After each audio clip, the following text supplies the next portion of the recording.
Okay, recorded. You guys know that we're gonna have a midterm on not midterm, it's quiz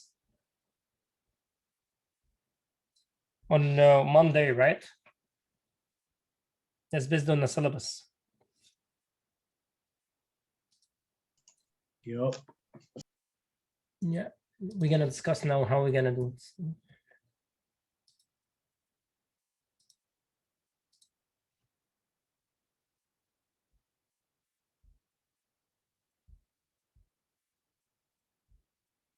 Just trying to share screen now so you can see. Can you see my screen? Yeah. Yeah. Okay. So you already have a copy of the slides now. Can you confirm that you already have a copy? Can you see it?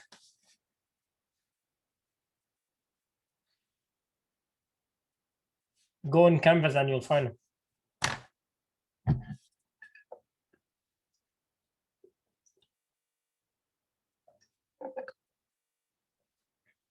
Yes, it's there.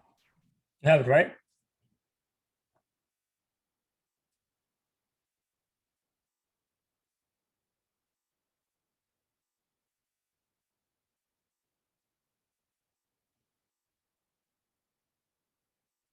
Do you have it? Huh? Yes, it's there. Okay, perfect. Okay, so anyway, regarding the sorry, the quiz. So you know that the quiz would cover chapter 1, right? So it's covering chapter 1, and here's the thing. I'm gonna create a portal for grade scope. I checked with the university, and you guys have to take the quiz in person in the class. I will be at school on Monday. Okay, during your lecture time. How gonna work? I will go in Canvas and I will create like a module. It's called quiz 1. What is inside this? Gonna have the quiz in a PDF and in a Word format. You will have 1 hour 15 minutes to finish your quiz and load it into the grid scope. Then I will look into the answers and everything based on my my time schedule, because I'm teaching another 4300 plus 3300 3300 lab. I have 10 master students. I have a lot of other activities, so it takes some time. When I release your grades, you have up to 4 days from the day that I already give you your grade to appeal or ask for something, clarify some grade, I don't know, whatever, right? But after this 4 days, there is no room for any discussion. I mean, I'm giving you my own personal experience at Cal Poly. Maybe I'm wrong. Sometime I grade something, right? Then let's say that's this week 4, right? Then it will go, nobody's talking to me, nothing, perfect, we are good, right? And then let's say that the finals after 10 weeks, right? Then you will find the nights or before the night of the finals, people will start looking into those grades and, professor, in the quiz number 1, question number AC, I did it correct. Can you please check? Why I need to check? I mean, you know what I mean? It's already past the time by 10 weeks, right? Or something, 14 weeks or, whatever. I don't have the whole record in the world. So to be reasonable, you have 4 days, up to 4 days to read how I grade you, and you will go ahead and tell me. Don't forget, I'm not grading. There is automatic system grading you. And start even looking to every single person, how he already answered the question, to see similarities, to see how people actually interact and figure out if somebody's cheating. This is AI. It's not even human factor, So that's why be careful while you are actually working in solving your problems with the quiz or midterms and whatever, because AI is a machine, right? It's just a machine working. So watch out. Sometimes the machine will not like something, it will consider it wrong.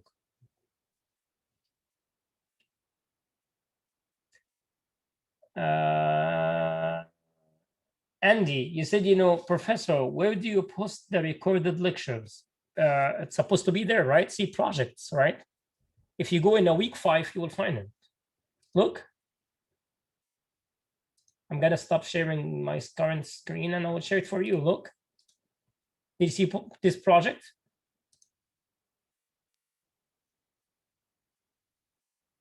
That was the old, this is the lecture, of Monday, sorry, of Monday. See here, right?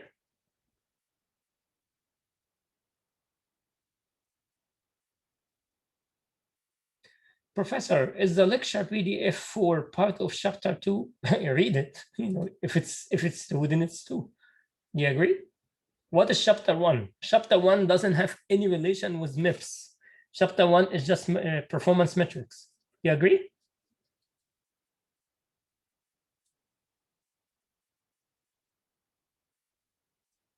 So that can solve your question, okay? Anyway, we're gonna go back again and I will share my screen for the thing. So any questions so far regarding the quiz?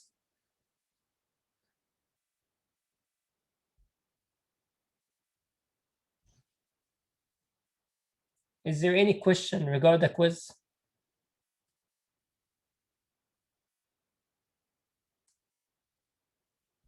No question, right? Okay. Now, this, now the new set in front of you, what is this? It's basically, in theory, there's a couple of you guys will be working on bringing my software processor, like what I learned from the project descriptions of you guys on the Monday, right?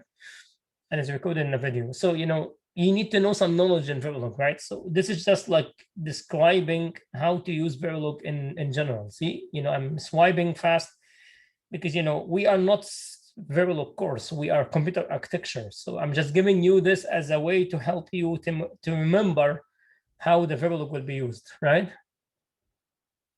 Up to here, right? But up to here, these are examples beside the homework that I give it to you and I give you the answers that should help you to get ready for your quiz. That makes sense?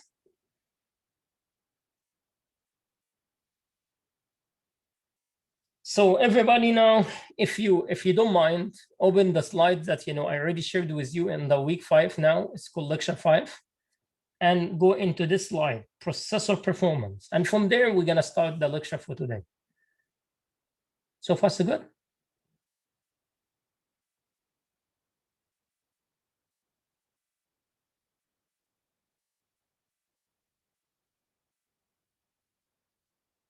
Hello? Can you guys hear me? Yes. Okay. So if you look into here, I'm trying to warm up you by understand the CPI. Do you remember the CPI?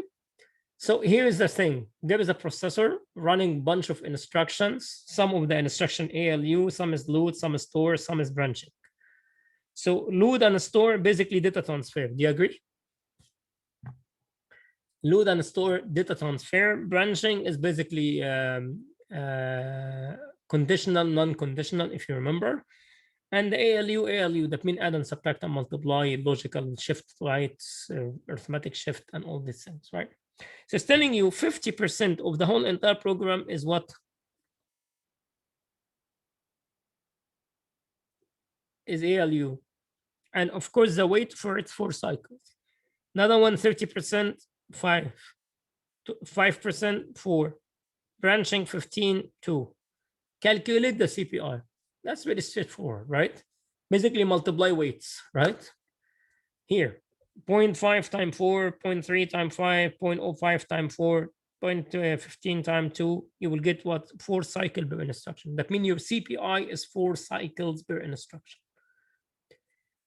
Now, if I would like to rewrite this table just using wording, right? Like this, I'm telling you that, There is a processor, is MIPS, and an instruction set architecture.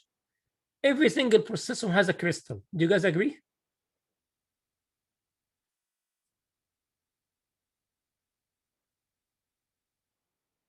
From your point of view, why every single processor has a crystal?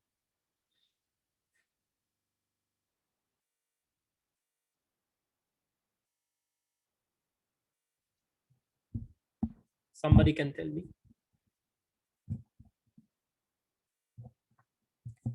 Why the processor need a source of frequency? Any idea why?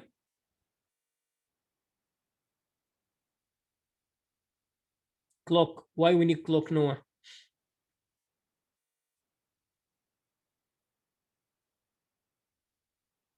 Exactly. Basically, there is a sequential element inside the circuit. It need a clock. So how I'm gonna process that? I have to have a crystal to generate this clock. So anyway, any processor has to have a clock, crystal basically. So this crystal is generating 500 megahertz. And I'm having here all of the weight of the ALU and jump and whatever number of cycles. And I'm telling you that I'm running a program, couple of millions for accessing the ALU, couple of other millions making control jumps, couple of other millions storing data into the memory, couple of other million picking data out of the memory, that means load work, calculate the CPU time. And of course, you're assuming this sequential. Somebody will tell me, is there a big difference between a sequential and parallel?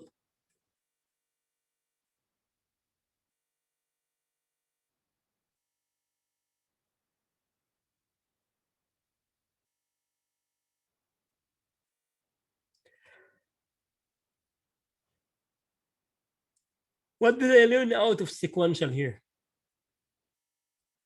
When I said assume sequential executing.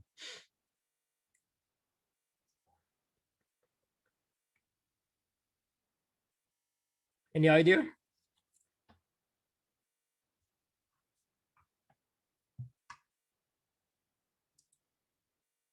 Each intersection executing one after the other. Yes, simultaneously. True. Correct. So basically, no. If it's parallel, what will happen?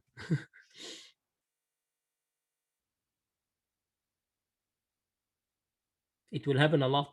You don't need to add them anymore because some of them working in parallel, right? So that means, it's not going to be straightforward calculation. Do you agree? For instance, because it's sequential, I keep adding stuff here, right? So if I would like to calculate it, there are two approaches. One is just to calculate number of cycle divided by the clock. You will get, you will get the time. The other one, you get the CPI, right? And here is the first approach. You weighted the program, accumulated, and you get number of cycles. You know what is the duration of the cycle? 1 over the frequency. Do you agree? So you will divide it by the frequency. You will get the total amount of time. Correct? Other possible way is to calculate the CPI, which is what? Weighted divided by own number of instructions, right? In this case here, this one, you got the weighted divided by total number of the instruction in the whole entire program, you get your CPI. You put your CPI into the equation, you will get into back the 1.82 when you apply the clock rate into it. So you can calculate straightforward like this or like that.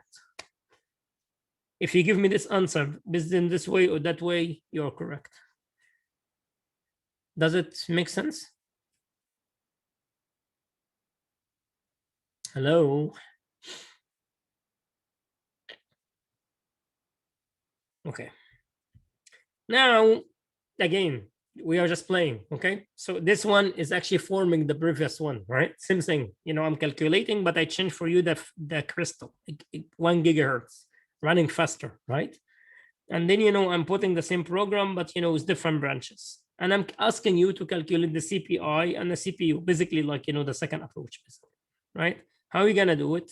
Here, CPI weighted divided by the number, you get the CPI. Then you put it into the equation, you got actually what the CPU time. It's just a practice for you, right? And I remember that I give you a couple of questions like that in the homework. Do you agree?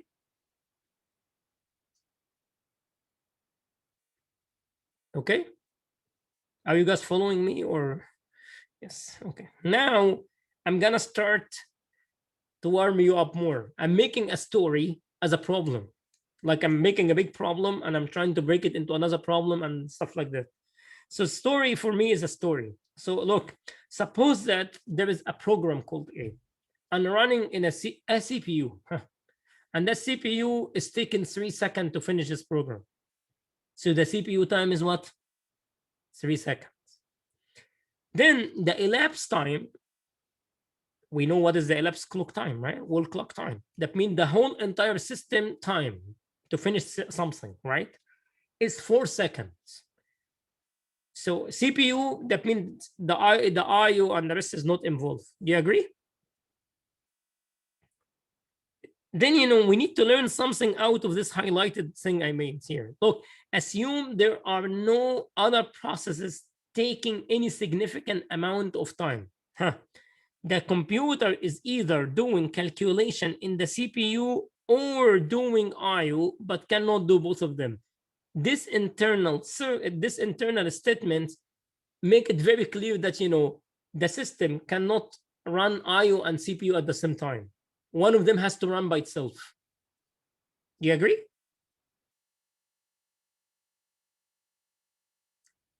Which makes sense to me to say that wall clock time equals CPU time plus IO time, right? So pretty much easy. I can come and say 4 equals 3 plus IO time. So that means the IO time is what? 1 second. How did you get that, Muhammad? Because the design told me that the IO when it work, CPU will not work. The CPU if it work, IO will not work. Do you agree? Of course, completely different story. If I tell you, no, assume both of them work together, then it's gonna be a long story. Which one is faster? Is gonna be out of order processor or gonna use round robin architecture? It's gonna be a big long story. But for this specific problem, easy. IO or CPU, that's it. Does it make any sense to all of you guys?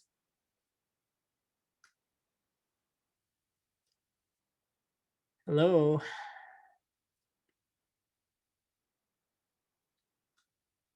Okay. Anyway, now we replace the processor, the guy I was 3 seconds, right? We decided to change it with another processor 6 times faster than the old processor. Now, based on this 6 times faster, I need you to define for me the CPU and the wall clock time. But don't forget, the old processor also has the MFLOPS 10 mega MFLOPS per second. So they're gonna be used, by the way. So I need to calculate also the new MFLOPS based on the new processor. So if I am you, I will do 2 things, right? What is the first thing? I will take ratio between the 2 processors. Do you agree? So the ratio was what? The newer 6 times faster than the old. Do you agree?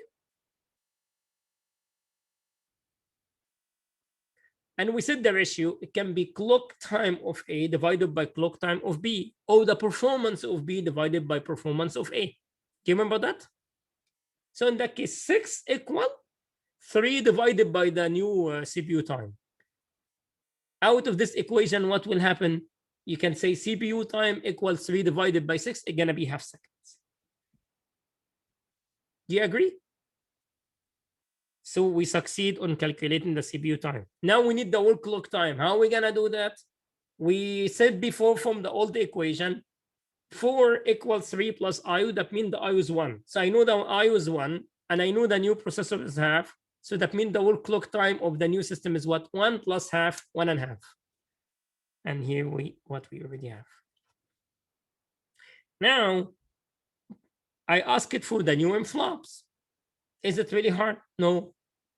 How? Basically, no. The old system is saying that number of floating point operation divided by whole clock time. Good. I know it's 10 equal number of operation, which I have no idea what is this, divided by 4. So from there, I can get the number of operation. Then I know that the work clock time after I add the new processor is 1.5. Okay, so then I can take that number divided by 1.5. I can define the new inflops. That makes sense? Any questions so far? If there is any question, please go ahead and ask. If there is no question, just write yes or something, interact,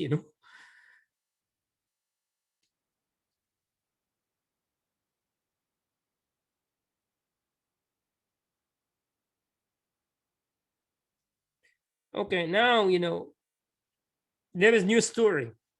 Can you explain M-flops again? Huh? M-flops. Do you remember M-flops? What is the definition of M-flops? Can you tell me?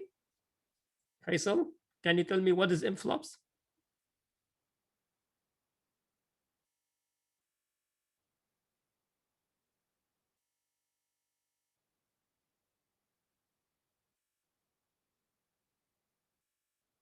No, but I need to know from you, what is the definition of M-flops? I'm asking.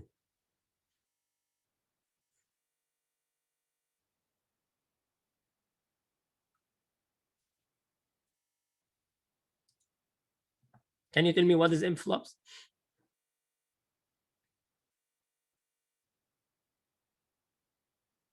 Exactly. So remember your notes again, which I just mentioned now. Here, look. System M-flops is equal number of floating point operation time 10 power 6 divided by the work clock time. This is the definition, by the way. Now, I know the system, it was 10. See there, 10. And it's equal number of operation power 10 6 divided by the work clock. Work clock in this time was 4. Do you remember? Here. Now, I know 10 and I know 10 power 6 and I know 4. The only one is not exist and I don't know is number of what? Flops. In that case, number of flops is equal what? 40 times 10 power 6. Okay? Then now, I know what is the number of operation no matter the new processor or processor. But the new processor, it changed the work clock time to be 1.5. So if I take this number and divide it by 1.5, I define the new M-flops. Does it make any sense to you, Faisal? Thank you. Now I'm gonna make a new story, which is what? You are on the design team for a new processor. You are on the design team for a new processor. The clock of the processor runs as 200 megahertz. The following table gives the frequencies of benchmark. That means somebody ran benchmark into the processor that you built. Out of this, you need to do some calculation, which is basically calculate the CPI. We can do it like the previous example, or we can be tricky. Better for us to be tricky. Why? We can assume that the processor is running 100 instructions.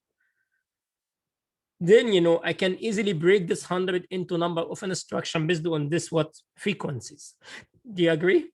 So here I assume is 100. So that means, if it's 30%, that means 30 instruction. 50%, that means 50 instruction. 20%, that means 20 instructions. I want my CPI easy. Basically, I would just say multiply, divided by the total number. Then I can get what? 440 divided by that 100. So you're talking about 4.4 cycles. So I define the CPI time. Now I'm adding more requirements into the system. I'm making a story. So the CPU execution time on that benchmark exactly is taken 11 seconds. So that means I know my new CPU, right? What is the native MIPS? So now I'm asking about what MIPS, not M-flops, MIPS, million of instructions per second. That makes sense? What is the MIPS? Based on this information, it's not really hard, right? Number of instructions per what? 10 power 6. So gonna be here the clock rate divided by CPI, which is basically gonna be what? 44.44.44. This is equation I give it to you before. Please look into your old notes. And also you solve something similar like that in the quiz, sorry, in the homework, and I give you the answer. Okay. Now the second or the third part of the story. Look at this. The people who build the hardware decided to increase the GPR, number of general purpose registers, to double. And they found out while they are doing this, the multiplexers of the, directing data out of the GPR extended what? Extending the critical path 20%. Calculate the new maximum frequency. It's not really hard, right? Basically, I know my frequency, right? My frequency was 200 megahertz. If I flip it, I bring the cycle time, then I multiply it by 1.2, that means 120%. It will give me the new time. I flip it back, it will bring me my maximum frequency. Do you agree? Clispert, what do you think?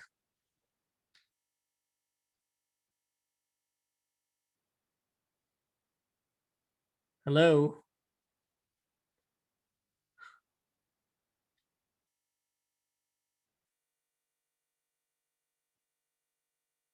Nicole, does it make sense? Yes. Okay. Based on that, you will find the frequency went down from 200 megahertz. Based on this trick, it became 166.67 megahertz. Correct? Now, the side effect of doing this in the hardware affected the people working compiler. So the people in compiler says, if you double, then the compiler will generate code that requires only half the number of load and store, which it makes sense. If you increase the GPR, you don't need to talk to the memory that much often, right? So they said, they calculate based on the benchmark, and they found that half of the number of load and store went down, basically. Which is cool, right? Because, if you remember from the specification, I was telling you that with this processor, 70% load and store. But because I increase the GPR to twice, now it's going to be 15%. Right? Which is here. That's basically what is written in front of you. If you remember, we assume that we have 100 instructions.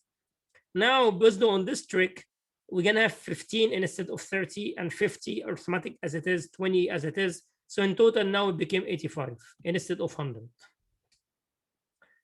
Which is affecting in my CPI, right? Because now CPI going to be on the 85, not on the 100.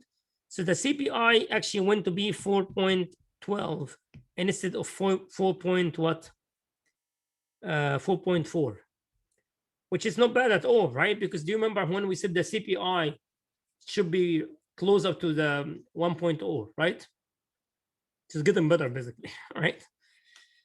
Then, based on that, we are trying to learn what will happen in the CPU time based on all of these movements we are doing. And you will find out that, the old one from the previous couple of slides before, it was 11 seconds, if you remember. But based on the movement and the changes we made about maps and so on, we came into the point that, because of this, 30%, it was load and store, it became 15%, right? If you look into all of this together, you will find out that, your total execution time will be dropped down to be 10.548 instead of 11 seconds. So do you see, just doubling the size of the GPR, even though lower the frequency from 200 to 166.67 and increased, of course, the duration to 20%, but on the other hand, it decreased number of accessibility to the memory, which is really affecting in the total amount of execution time. From 11 went down to be 10. 10 is better, of course, because execution time, when it gets smaller, that means it's more appreciated. Does it make sense?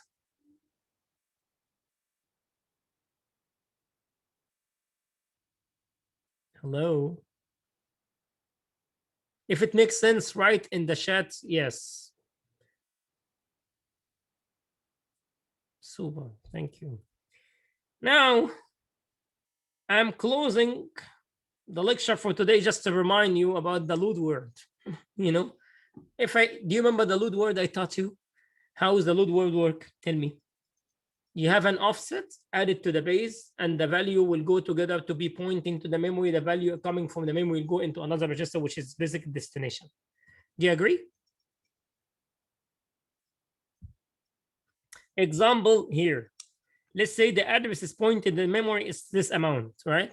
How are you gonna write it? Basically, you subtract that part that's gonna be the offset, and that's gonna be the base, and the value will be written in 8.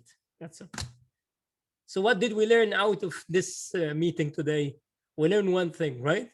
We just practice more for performance evaluations, which will be focusing on the quiz that can come on Monday, and that's it. And then, this is just like, refreshing your knowledge about load word for the system, and we're gonna continue later on not Monday, gonna be Wednesday. We'll continue more, so we prepare you for the midterm. Before you leave, there is many things I need to mention. 1, quiz 1, covering chapter what? 1. Quiz 2, midterm 1, covering what? 1 and 2. Quiz 2 is covering what? Okay. Midterm 2 is covering what? Okay. Final is covering how many? All. Exactly. Yes, the whole entire book. It's not the whole entire book. I mean the whole entire thing, which is the 5 chapters. Okay, you don't need to read the book, basically. Just read the slides and learn on the stuff I'm giving you, and you'll be done. Okay, Eric?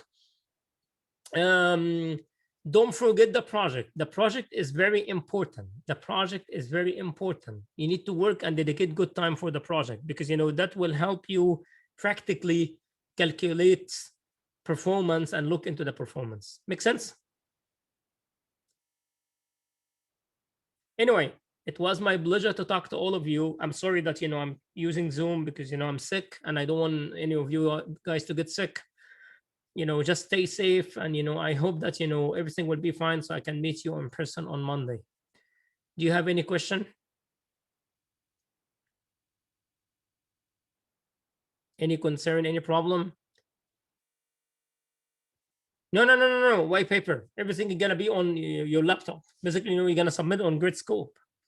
So you're gonna write on the PDF, or you can write in a Word, convert to PDF, and load it in the Gridskope. Come on, we are 4,000. Are we doing that during the class time? Yes, sir. There, I asked it on the university level. They didn't allow me for you to go and take it home. So you have to be doing it in the class time. Yes. So everything will be there. How many minutes will be given to complete the quiz? 1 hour, 15 minutes. So I will give you the whole entire lecture time. Don't worry. It should be close notes, yes. But it's not really hard. Come on, it's a piece of cake. I promise it's really easy. But on the midterm one, since chapter 2 is in, right? I'm gonna give you the sheet for the instructions of the processor, the green sheet. So you can pick up all of the instruction you want. You'll be fine. Okay. Okay, guys. Thanks so much for your time. It was my pleasure. This recorded video will be loaded into the week 5 shortly, once the recording will be done. Thanks so much, guys. Have a nice weekend as well. God bless you.